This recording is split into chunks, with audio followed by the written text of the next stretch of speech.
계속해서 우리는 이 구원에 관련돼서 공부하고 있습니다. 자, 오늘은 의롭게 됨, 거기에 그 전가라고 그렇게 괄호 안에 나와 있죠. 이것은 같은 개념입니다. 같은 병행해서 같은 개념으로 볼 때에 우리가 잘 공부할 수 있습니다. 의롭게 됨에 대해서 공부하도록 하죠. 의롭게 됨이 왜 필요한 것인가? 그 죄 때문에 필요합니다.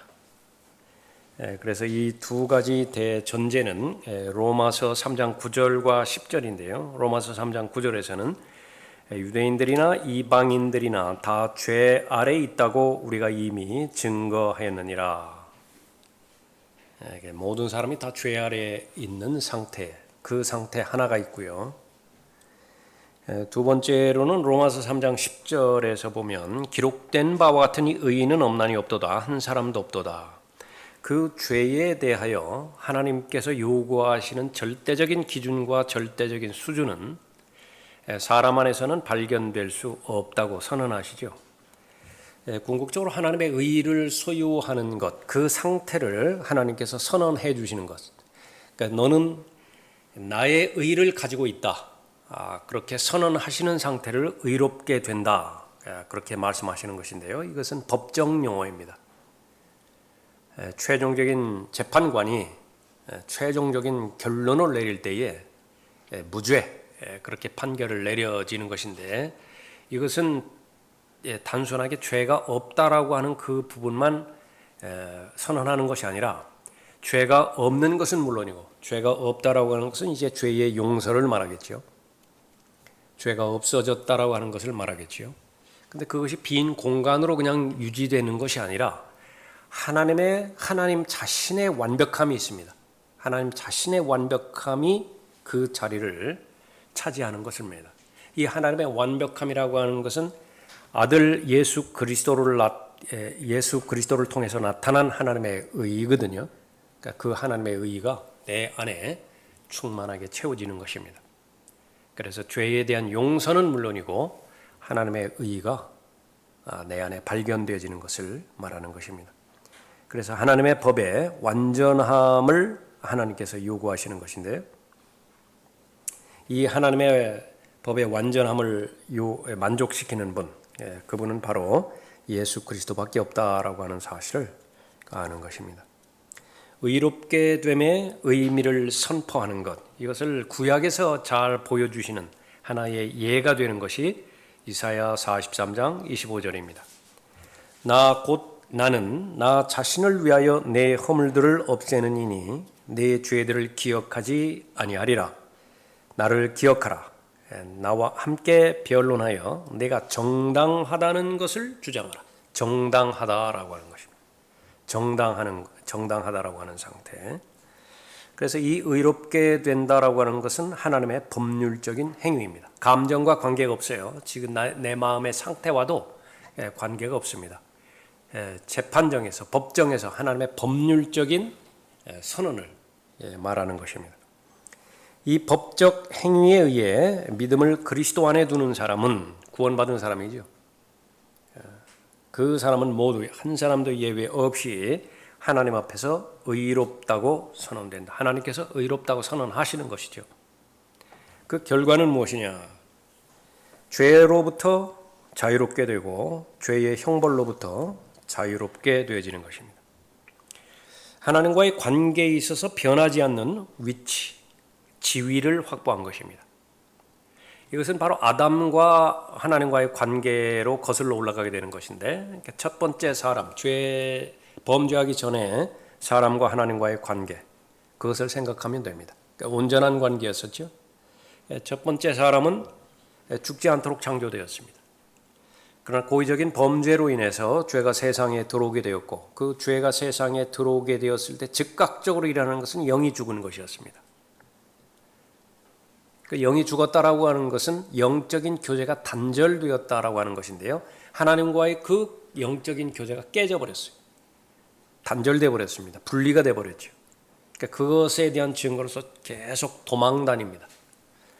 하나님과 가까이 한다라고 하는 그 자체가 본능적으로 불가능하고요. 그래서 이 타락한 그 본성은 하나님으로부터 멀리 도망가는 것입니다. 그러니까 도망가는 아주 기가 막힌 방법이 종교 안으로 피해버리는 거예요. 그것이 카인의 종교입니다. 아벨의 종교와 카인의 종교, 이것은 오늘날에도 그대로 유효한 거예요. 지금 이제 결론적으로 의롭게 됨에 대해서 여러분이 지식을 가지고 있죠. 여러분이 아벨의 종교 안에 머물러 있느냐, 카인의 종교 안에 머물러 있느냐, 똑같은 지식을 가지고 있어야 돼요. 로마서 4장이라든지 로마서 5장이라든지 똑같은 지식을 가지고 있다고요. 그러면서도 나는 아벨의 종교 가운데서 하나님을 즐길 수 있고 즐거워할 수 있고요. 똑같은 지식을 가지고서도 카인의 종교 안에서 죽은 그 신앙, 죽은 믿음을 가지고 있는 것입니다. 그 결과는 무엇인지 아세요? 진정한 감사입니다. 우리가 지금 누리는 혜택 가운데서요, 실제로 한 발자국 뒤로 물러나서 객관적인 상태에서 내가 감사의 제목들을 평가해 볼 수 있다고 한다면 거의 무한정 감사를 할 수 있는 것이 우리의 지금 상태예요. 그런데 마지막 날들에 감사가 없다고 말했죠. 의롭게 됨이라고 하는 것이 나한테 적용이 안 되는 거예요. 이것이 아주 고질적인 병폐입니다. 아주 심한 질병이에요. 그러니까 내가 그 부분들을, 백신이 마련되었다고 한다면 그 사실에 대해서는 너무 누구보다도 명확하게 아는 것인데 접종을 안 해요. 접종을 해야 되는데, 마찬가지입니다. 하나님께서 은혜를 베풀어 주신다라고 하는 사실을 내가 모르지 않는 것인데 그 은혜의 혜택을 누리고 있는 것이냐? 그것은 감사로 표명하는 것입니다. 그래서 이 죄와 형벌로부터 자유롭게 되었다라고 하는 그 관계는 하나님과의 단절된 교제가 회복이 되었다라고 하는 것인데요. 실제로 그 단절된 관계가 회복이 되었을 때는 더 이상 바랄 것이 없어요. 그 사람 한 사람이면 만족한다. 더 바랄 게 없어요. 그 아이가 건강한 상태를 유지할 수만 있다고 한다면 더 바랄 것이 없는 어머니의 마음, 그것을 무한 확대한 것이 바로 회복된 관계, 하나님과의 단절된 관계가 회복되었을 때에 구원받은, 의롭다라고 하나님께서 선하신 사람의 상태인 것입니다. 영어로 말하면 포지션이 있고요, 스테이터스가 있습니다. 포지션, 절대로 변하지 않아요. 하나님이 변하지 않는 한 변하지 않는 상태가 있습니다. 그것이 회복된 관계입니다. 아버지와 아들과의 관계예요. 이것이 의롭다고 선언해 주심으로 인해서 단절되었던 관계가 회복되는 것이죠. 그러면 얼마만큼 친하냐? 아들이 셋이 있는데 그 중에서 친한 아들이 있어요. 아버지와 교류가 이렇게 밀접하게 잘 되는 아들이 있죠.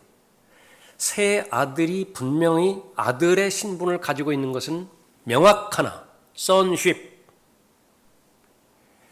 그러나 그 친밀도 fellowship. 그것은 다 다르다고요. 세 명 다 다르다고. 그것이 state입니다. 상태예요. 상태. 그러니까 두 가지를 혼동하면 안 됩니다. 그래서 가장 중요한 것은 하나님께서 나에게 그 포지션을 설정해 주셨죠. 지위를 마련해 주셔서 그 위치를 설정해 주셨습니다. 그러면 그 지위에 맞게, 위치에 맞게 삶을 사는 것, 그것보다 더 조화로운 삶은 없어요. 그것이 복음으로 구원받았다라고 한다면 복음에 합당한 삶을 살라는 것이에요. 우리가 성도의 그 유업의 약속의 대상자 아니에요? 하나님의 상속자이고 그리스도와 함께한 공동 상속자의 대상자 아니겠습니까? 그러면 가장 합당한 삶은 성도의 유업에 합당한 삶을 사는 것이에요. 그러면 그 괴리가 없습니다. 그러면 그 괴리가 이제 계속 커지면 어떻게 되는 것이냐면 계속 그 사이를 비집고 사탄이 의심의 그 공격으로 넣어버리는 것입니다. 계속 나는 구원받았는가? 나는 구원받았는가? 나는 구원받았는가? 평생 동안 구원에만 매달려 있어요. 평생 동안 그것은 다른 말로 하면 바로 어린 아이의 상태에서 벗어나지를 못하는 것입니다. 이리저리 휩쓸리다가 어떤 때 보면은 구원받은 것 같고 어떤 때 보면 구원받지 않은 것 같고 절대로 그렇게 돼서는 안 되는 것입니다. 위치를 확보하였다라고 하는 말은 바로 그 부분입니다. 하나님과의 관계에 있어서 변하지 않는 위치를 확보했다. 아담의 범죄로 인해서 하나님과의 관계가 단절되었지만 의롭게 됨으로 인해서 하나님과의 새로운 관계가 맺어진 것이죠. 그래서 이것은 법률적 선언에 의한 구속이라 그렇게 말합니다. 로마서 4장 보겠습니다.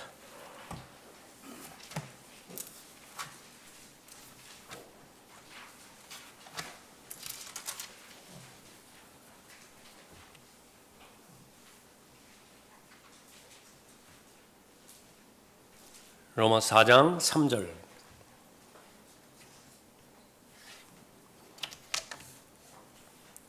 성경이 무엇이라고 말하고 있느냐?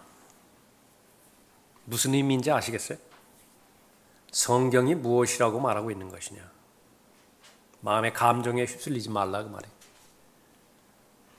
계약서에만 주의하라. 기분의 상태에 따라서 달라지는 것이 아니다라고 하는 거죠. 성경이 무엇이라고 말하고 있느냐? 아브라함이 하나님을 믿었더니 그것이 그에게 의로 여겨졌느니라. 여기 여겨졌다라고 하는 말이 이제 대단히 중요한 말입니다. 이게 똑같은 말인데요. 이게 하나는 count, counted. 또 하나는 reckon. 또 하나는 impute. 다 같은 말이에요. 그것은 의미가 무엇이냐면 내 구좌가 있어요. 은행 구좌에. 이것이 그냥 들어온 거예요. 입금이 된 것입니다. 그런데 넣어주신 분이 바로 하나님이세요. 이런 모든 행위 자체가 처음부터 끝까지 바로 하나님께서 넣어주신 것입니다. 그렇기 때문에 나와는 상관이 없어요. 내가 한 일은 무엇이냐면 믿은 것이에요. 아브라함이 똑같이 마찬가지죠. 성경이 무엇이라고 말하고 있느냐? 아브라함이 하나님을 믿었더니 그것이 그에게 의로 여겨졌느니라. counted. 4절에 이제 일하는 자에게는 그 보수가 은혜로 여겨지지 않고 빚으로 여겨지지만 reckon. 행함이 없어도 불경건한 자를 의롭다 하시는 그분을 믿는 사람에게는 그의 믿음이 의로 여겨지느니라. 의로 여겨진다. 그래서 의롭게 됨, 그 똑같은 그 개념으로 전가라고 그랬죠. 여기서 의로 여겨지느냐라고 하니까 imputed. 네, 구자로 들어온 것입니다. 6절에 행함이 없어도 하나님께서 의롭다고 여기시는 사람의 복에 관하여 다윗도 말하였으니 말하기를 죄악들이 용서받고 죄들이 가려진 사람들은 복이 있고 주께서 죄를 인정하지 아니하실 사람은 복이 있도다라고 말했다. 그러면 이 부분은 이제 3절에서 언급한 것처럼 아브라함에 관련된 부분에 대해서는 더 설명할 방법이 없죠. 그렇다면 우리는 어떻게 된 것이냐? 우리도 마찬가지인 것이냐? 아니면 아브라함에만 해당되는 것이냐? 그것이 22절부터 설명되고 있습니다. 4장 22절 보세요. 그러므로 그에게는 믿음이 의로 여겨졌느니라. 여기도 계속 똑같이 말하는 거예요. imputed 됐다. 의로 여겨졌다. 이제 그에게 의로 여겨졌다고 기록된 것은 아브라함만을 위한 것이 아니요 의롭다고 여김을 받을 우리들 때문이기도 하니 곧 예수 우리 주를 죽은 자들로부터 살리신 그분을 믿는 자들이라. 너무나 명확하죠. 예수께서는 우리의 범죄함을 인하여 드려지셨고 우리의 의롭게 하심을 위하여 다시 일으켜지셨느니라. 의롭게 하심을 위하여 justification이라고. 그런데 이 justification, 의롭게 하심이라고 하는 말이 결론적으로 나오기 위해서 계속 impute 여겨졌다. 그렇게 말하는 것입니다. 그래서 법률적 선언에 의한 구속이 이루어진 것이 바로 의롭게 됨, 전가라고 하는 것인데 이것은 더 가깝게 나가서 예수 그리스도의 의를 전가받는 것을 말하는 것입니다. 예수 그리스도의 의를 전가받는다. 고린도후서 5장 21절에서 하나님께서 죄를 알지도 못하는 그를 우리를 위하여 죄로 삼으신 것은 우리로 하여금 그 안에서 하나님의 의가 되게 하려 하심이니라. 그래서 의롭게 됨이라고 하는 것은 항상 무엇과 대조가 돼서 나오는 것이냐면 정죄와 대조가 돼서 나오는 것이다. condemnation, 정죄. 요한복음 5장 24절에서도 예수님을 믿을 때에 하나님의 약속의 말씀은 정죄받지 않을 것이며 말하고 있죠. 그러면 정죄받지 않는다라고 하는 것은 무엇을 말하는 것이냐면 영원한 생명이에요. 영생이라. 항상 그 두 가지가 대조가 되고 있습니다. 고린도후서 5장 21절도 마찬가지죠. 예수님의 상황은 어떤 상황입니까? 죄를 알지도 못해요. 죄와는 전혀 무관해요. 그것이 한 파트에 있고요. 상대적으로는 우리라고요. 우리는 어떻게 된 것이냐? 육신의 죄들로만 이루어져 있어요. 극한 대조이죠. 근데 이것을 바꾼 것을 말하는 것입니다. 저주 받아야 될 이유가 전혀 없으신 분이고 심판 받아야 될 이유가 전혀 없으신 분이 왜 저주와 심판의 대상이 되셨느냐? 버림 받으셔야 될 이유가 단 하나도 없다고요. 그런데 왜 나를 버리셨나이까? 부르짖으며 절규하셔야 되었는가? 두 가지를 바꾸기 위해서 온 것인데 그 개념이 이제 의롭게 됨이라고 하는 그런 개념입니다. 이것을 그 그림으로 보여주는 것이 두 권의 책이 있습니다. 한 권은 예수 그리스도의 행위가 다 기록된 책이 있고요. 하나는 나의 행위가 다 기록된 책이 있습니다. 의인은 없나니 없도다. 한 사람도 없도다라고 거기에 해당되어지는 그 기록이에요. 내가 행한 기록은. 그 표지에는 나의 이름이 기록되어 있고 예수님의 기록의 표지 위에는 예수 그리스도의 이름이 기록이 되어 있습니다. 그런데 그 표지를 맞바꿔요. 그런데 하나님의 신학이라고 하는 것은요. 그것을 사실로 보시는 거예요. 표지가 맞바꾸어진 상태에서 그 표지를 보시는 것입니다. 그러니까 나의 기록이 기록되어 있는데 그 위에 예수 그리스도의 이름이 있는 것입니다. 그 결과 어떻게 되는 것이냐면 그 내용까지 다 바꿔버린다. 이것은 말이 안 돼요. 저러고도 그리스도인입니까? 우리도 충분하게 동의할 수 있다. 저러고도 구원 받았다라고 말할 수 있습니까? 저런 짓을 행하고도. 더 나아가서 스탈린과 모택동, 김일성 같은 사람도 회개하고 예수 그리스도 믿으면 구원 받을 수 있다는 말입니까? 예, 그래요. 나도 동의가 안 된다. 은혜라고 하는 특성이 바로 그 부분이에요. 은혜는 불합리해요. 부당해요. 어떻게 그 새벽부터 나가서 밤 늦게까지 퇴근 시간까지 온종일 일한 사람이 받는 임금하고 겨우 1시간 일하고 받는 임금하고 같을 수가 있어요. 그것처럼 부당한 것이 어디 있어요? 지금 노동운동하고 있는 난리가 나죠. 전국적으로 다 들고 일어날 것이라고. 그처럼 불합리한 것이 어디 있어요? 그런데 그것이 은혜예요. 하나님의 은혜는 그렇게 불합리한 것이라. 그 사람의 관점에서 사람의 개념에 없는 것이 바로 하나님의 은혜이고 또 하나님의 구원인 것이죠. 베드로전서 2장 24절에서 그가 친히 나무에 달린 자신의 몸으로 우리의 죄들을 담당하셨으니 이는 우리가 죄들에는 죽고 의에는 살게 하려 하심이니라. 그가 채찍에 맞음으로 너희가 낫게 되었느니라. 이것도 마찬가지죠. 둘을 다 대적을 했습니다. 이 베드로전서 2장 24절은 이사야 53장 4절 이후의 말씀을 요약한 것이죠. 이제 이사야 53장 4절 이후에 우리라고 하는 말이 대단히 자주 반복이 됩니다. 마찬가지로 이 우리라고 하는 말에 이제 여러분 자신을 대입시키면 돼요. 실로 그가 우리의 질고를 지고 우리의 슬픔을 지었는데도 우리는 그가 형벌을 받아 하나님께 맞으며 고난당한 줄로 생각하였도다. 그러나 그는 우리의 허물로 인하여 상처를 입었고 그는 우리의 죄악으로 인하여 상하였도다. 우리의 화평을 위한 징계가 그에게 내려졌고 그가 맞은 채찍으로 우리가 치유되었도다. 우리는 모두 양같이 길을 잃어 각자 자기의 길로 돌이켰으나 주께서는 우리 모두의 죄악을 그에게 지우셨도다.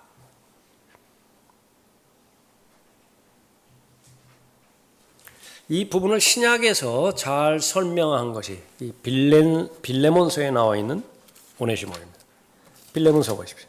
히브리서 앞에 있죠. 빌레몬.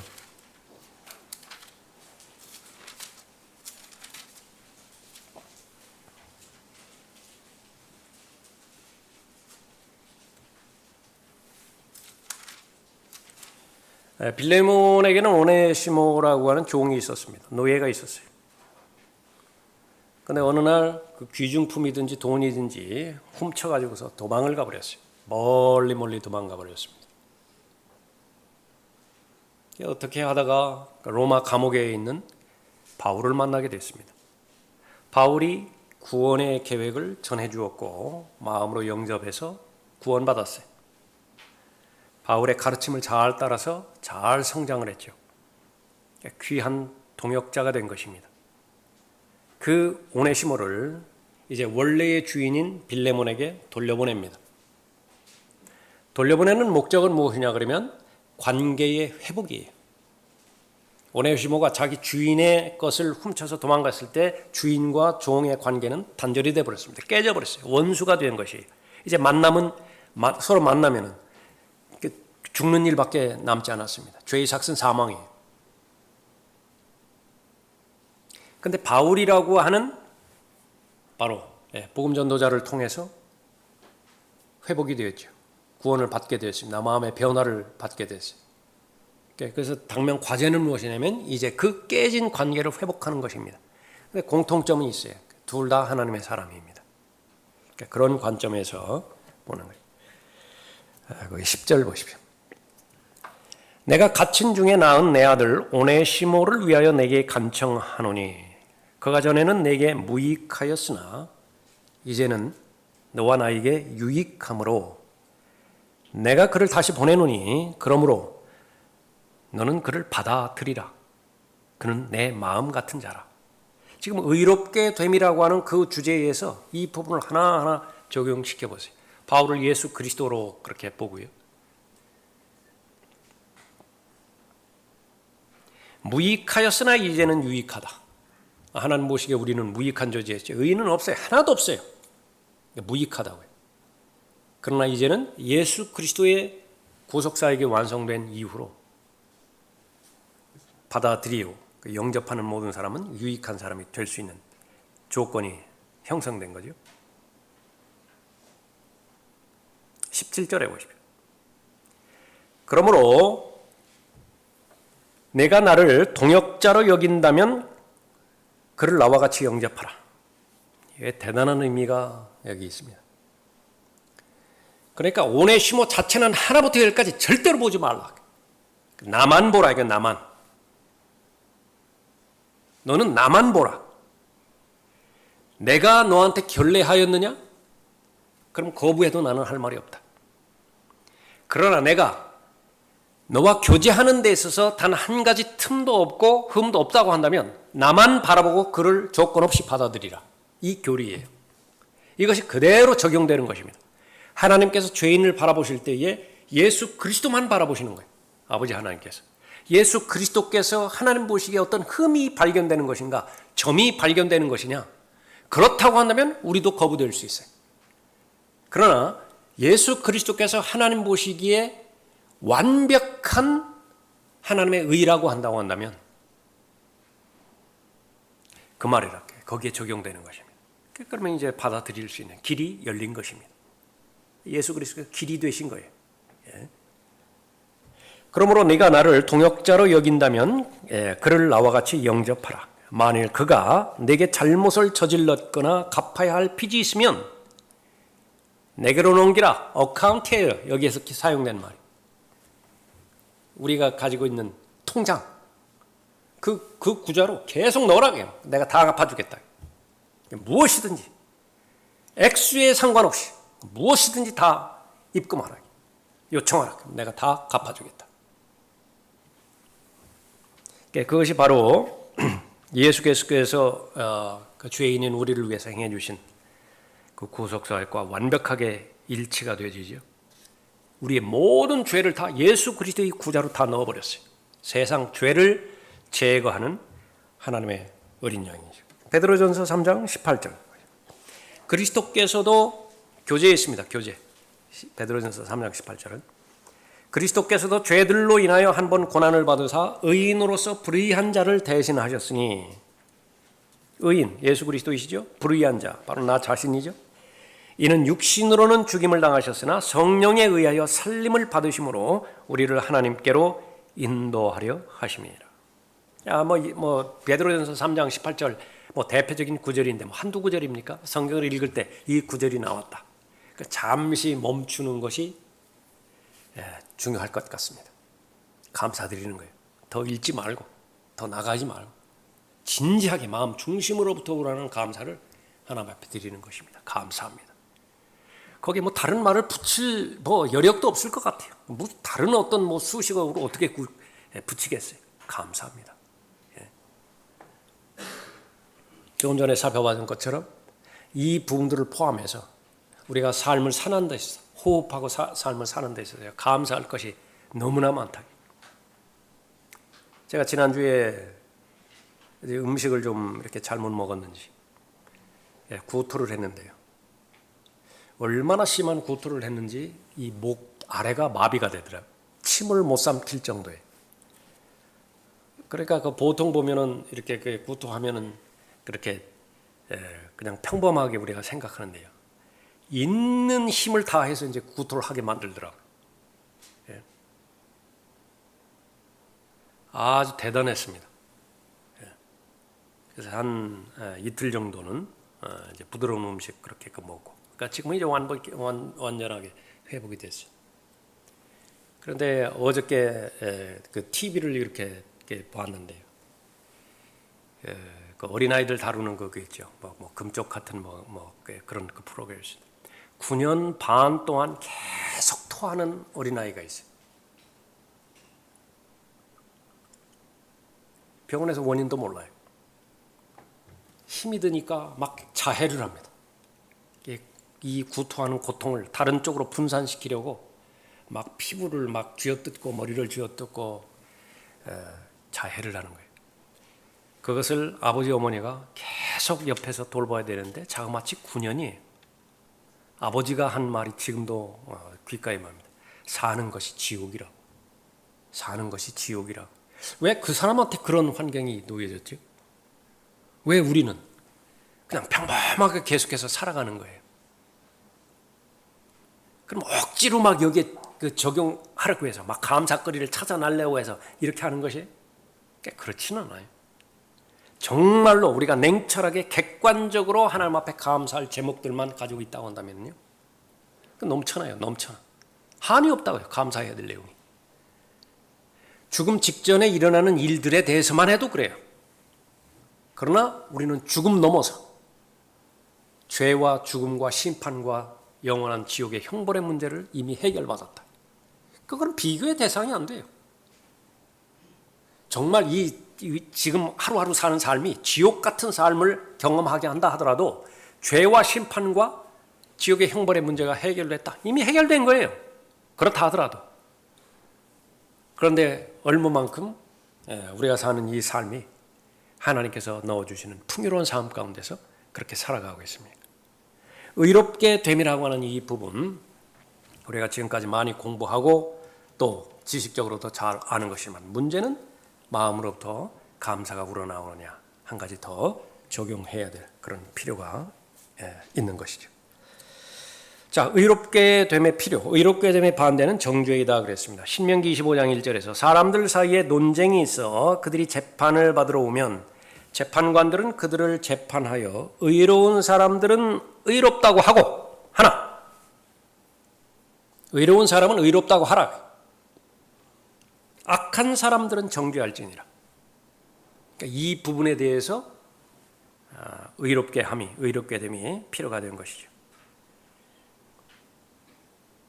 근데 문제는 이제 죄인이 스스로 의롭게 될 수 없다라고 하는 것이 문제가 되죠. 그래서 이 의롭게 됨을 알기 위해서는 철저하게 자기 의와 하나님의 의를 잘 알아야 되는 것입니다. 하나님의 의, 하나님 자신의 완전함이라고 그랬죠? 하나님 자신의 완전함입니다. 그런데 이 하나님 자신의 완전함이 누구를 통해서 나타나는 것이냐면 예수 그리스도만을 통해서 나타나요. 그런데 사람의 노력, 율법을 열심히 지킴으로 인해서 이 하나님 자신의 온전함에 도달할 수 있다라고 확신한 대상이 유대인들이에요. 그것을 하나님께서는 자기 의라 그렇게 말합니다. 자기 의는 자기를 저주해요. 그것을 의롭게 됨에 대해서 잘 알아야 되는 것이죠. 로마서 10장 보십시오.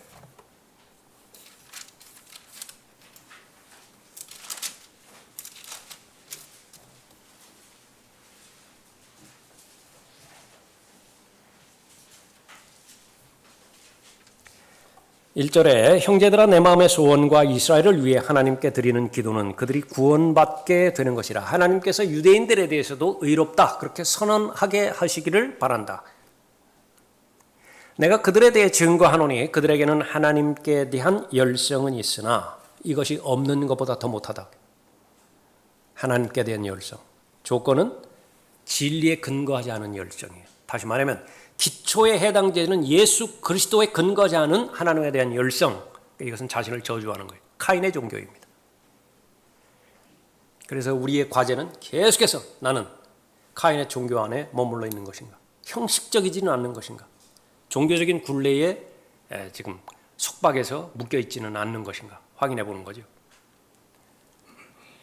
이는 그들이 하나님의 의를 모르고 자기들의 의를 세우려 함으로써 그들 스스로 하나님의 의에 복종치 아니하였음이니라. 3절에서 말하는 결론은 뭐예요? 자기 의에 충실해서 하나님께 대한 열성을 가지면 가질수록 이것은 하나님을 대적하는 행위예요. 빨리 그만둬야 돼요. 빨리 멈춰야 되는 것입니다.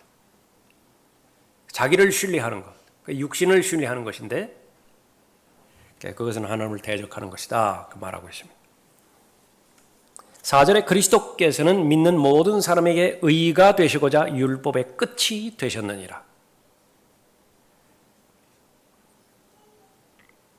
예수 그리스도를 제외하고서는 율법을 지킴으로 인해서 하나님의 의, 하나님의 완전함에 도달할 수 있는 사람이 없다라고 하는 것입니다. 왜 그런 것이냐면 태어날 때부터 죄인으로 태어났기 때문에 그 능력 자체가 없는 것이지요.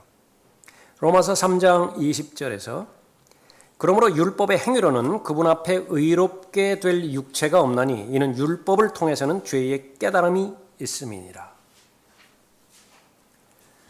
실제로 하나님의 은혜에 대해서 왜 그렇게 감사하지 못하는 것이냐 그러면은요, 본인이 얼마만큼 사악한지를 모르기 때문에 그래요. 본인에 대해서는 관대하기 때문에 하나님께서 나에게 베풀어 주신 이 구원의 은혜에 대해서 건성건성 넘어가는 거예요. 그런데 성경은 계속 보죠. 이상한 교리에만 관심이 있다고요. 그러게 될 경우에 아주 치명적입니다. 하나님의 말씀을 보았을 때에 얼마만큼 이 율법에 근거해서 내가 치명적으로 죄인인 것인가.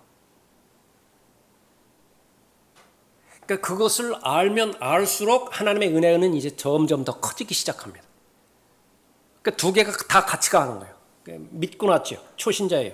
그 다음에 하나님의 말씀을 듣지요. 하나님의 말씀을 읽지요. 공부하죠. 그러면서 비켜갈 수 없는 것은 내가 얼마만큼 불가능한 사람인가를 하나님의 말씀 앞에서 인정하는 것입니다. 나는 불가능한 거예요.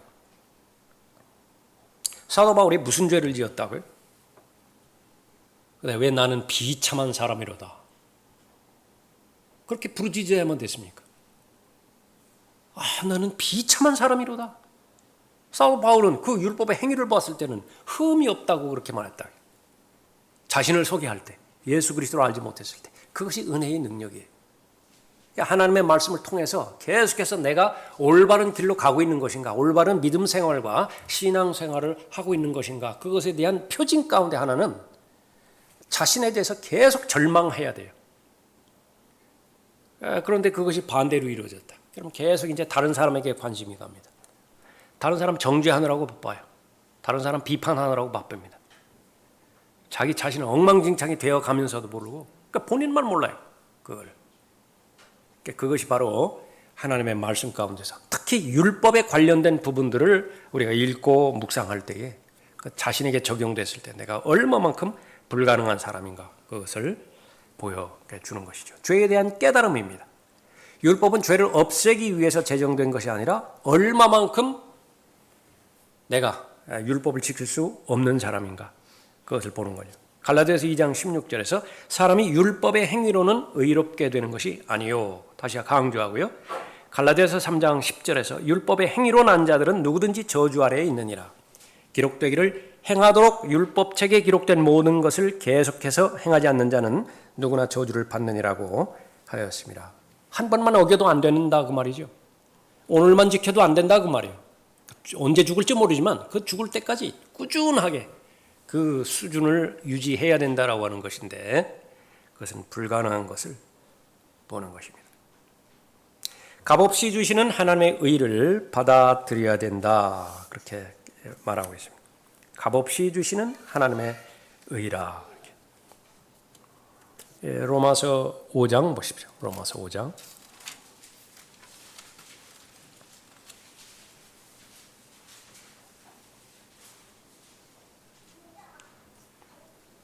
황소와 염소의 피가 아닌 하나님 자신의 피를 예수 그리스도께서 흘려주심으로 인해서 죄의 용서는 물론이고 죄의 제거까지도 다 이루어 주셨죠.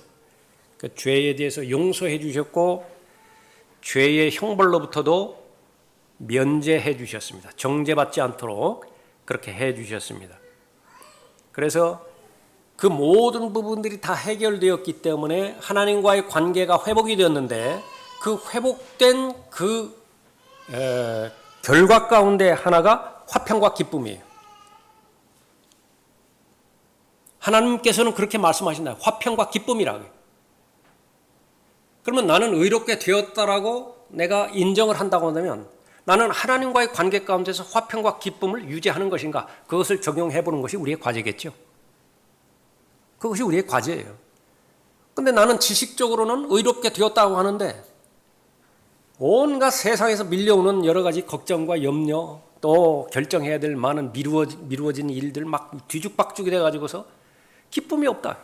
화평이 없다. 그러면 이 하나님의 말씀과 또 나의 상태가 심한 괴리감이 있기 때문에 다 멈추시라. 멈추고 다시 말씀으로 돌아가서 말씀의 면목을 확인하는 것입니다. 로마서 5장 15절부터 이제 이 18절까지 살펴볼 텐데요. 여기 선물이라고 하는 말이 얼마만큼 자주 나오는 것인가? 성경에서 자주 나온다라고 하는 말은 무슨 말이에요? 강조라고요, 강조. 다른 것들은 다 있는다 하더라도 이것만큼은 잊지 말라. 그런데 그 선물이라고 하는 것이 결국은 무엇과 관련되어 있는 것이냐 그러면 바로 하나님의 의예요. 하나님의 의를 값없이 주신다. 값없이 선물로 주신다. 그 부분을 말하고 있는 것입니다. 15절 보십시오. 선물이 나올 때마다 그 부분에 착안해서 보십시오. 그 범죄와는 다르지만 그 값없는 선물도 그러하도다. 만일 한 사람의 범죄로 인하여 많은 사람이 죽었다면 더욱더 하나님의 은혜와 한 사람 예수 그리스도로 인한 은혜로 말미암는 선물 뭐죠? 하나님 자신의 완벽함, 의. 그 선물이 많은 사람에게 풍성하였느니라. 또 그것이 범죄한 한 사람으로 인한 것과는 다르지만 그 선물도 그러하도다. 이는 심판은 한 사람으로 말미암아 정죄에 이르지만 그렇죠? 의롭게 되면 항상 정죄와 상대적이라 그랬어요. 정죄에 이르렀지만 값없는 선물은 많은 범죄로 인해 의롭다 하심에 이르기 때문이라. 선물이 무엇이라고요? 여기서 의롭게 됨. 한 사람의 범죄로 말미암아 사망이 그 한 사람으로 인하여 군림하였다면 더욱더 은혜의 풍성함과 의의 선물을 넘치도록 받은 사람들이 한 사람 예수 그리스도로 인하여 생명 안에서 군림할 것이니라. 그러므로 한 사람의 범죄로 말미암아 심판이 모든 사람에게 임하여 정죄에 이른 것 같이 한 사람의 의로 말미암아 값없는 선물이 모든 사람에게 임하여 생명의 의롭다 하심에 이르렀느니라. 정죄와 의롭게 됨. 정죄는 영원한 형벌이죠. condemnation. 이것과 대조되어지는 것은 영원한 생명이 영생. 로마서 5장 24절에서 내가 진실로 너희에게 말하노니 내 말을 듣고 또 나를 보내신 분을 믿는 자는 무엇을 얻고요? 영생을 얻고 정죄에 이르지 아니할 것이며 그 똑같은 말이라. 영생을 얻고 정죄에 이르지 아니할 것이며 사망에서 생명으로 옮겨지느니라.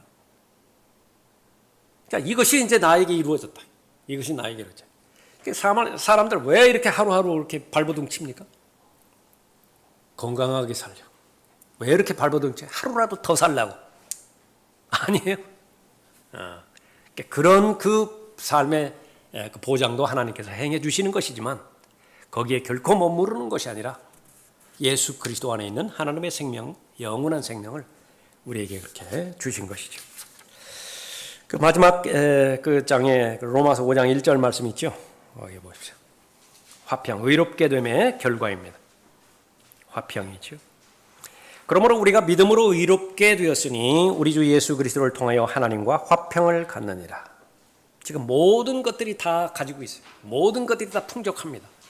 그런데 가장 그 소중한 사람과의 관계가 뒤틀려 있죠. 사는 게 아니에요. 인간이 바로 그런 존재예요. 관계 속에서만 정의될 수 있는 존재예요. 소유에 종속되지 않아요. 사람이라고 하는 것이 관계에 의존하는 것입니다. 근데 그 관계가 뒤틀려 있어요. 사는 게 아니라고요. 반대로 다른 것들이 다 만족스럽지 않다 하더라도 그 사람과의 관계가 회복되었을 뿐만 아니라 너무 친밀해요. 세상에 별로 부러울 거 없다고요. 사람도 그런데 하나님이에요. 하나님. 그것을 지금 로마서 5장 1절에서 말씀하고 있는 거죠. 그러므로 우리가 믿음으로 의롭게 되었으니 우리 주 예수 그리스도를 통하여 하나님과 화평을 갖느니라. 하나님의 자비를 통해 양심의 평안을 얻고 그분의 사랑을 통해 마음의 평안을 얻고 그분의 진리를 통해 생각의 평안을 얻고 그분의 임재를 통해 혼의 평안을 얻는다.